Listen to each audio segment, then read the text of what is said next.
వినక స్వేచ్ఛగా ప్రవర్తించి గురుద్రోహము చేసినాను, నన్ను క్షమించు అని వేడుకుంటున్నాడు.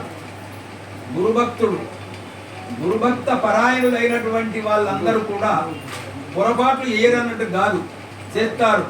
చేసిన తర్వాత పశ్చాత్తాపమే ప్రాయశ్చిత్తం అన్నట్టుగా ఈ శ్లోకములో ఆయన చెప్పుకుంటున్నాడు ఆయన స్థితి.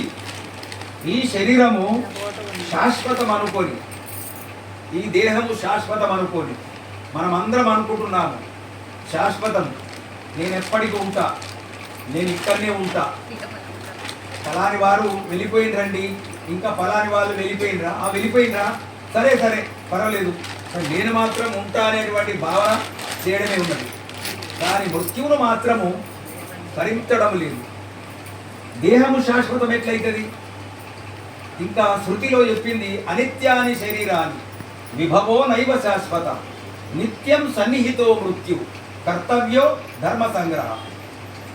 అనిత్యాని శరీరాన్ని, ఈ శరీరము అనిత్యము, నిత్యమని మనం అనుకుంటున్నాము. వాస్తవంగా నిత్యము సన్నిహితో మృత్యు, నిత్యము మన ఎంబట్టే మృత్యువు మన వెనకనే ఉన్నది. వెనక ఉన్నదంటే దాని ఏంది?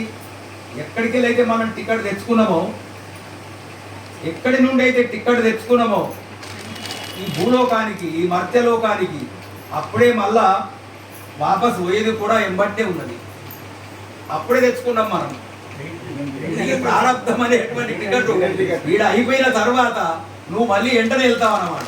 ఆ టికెట్ ఆలస్యం లేదు ఇక, అంతేనా? మృత్యువు సన్నిహితో కర్తవ్య ధర్మ సంగ్రహం అంటున్నావు.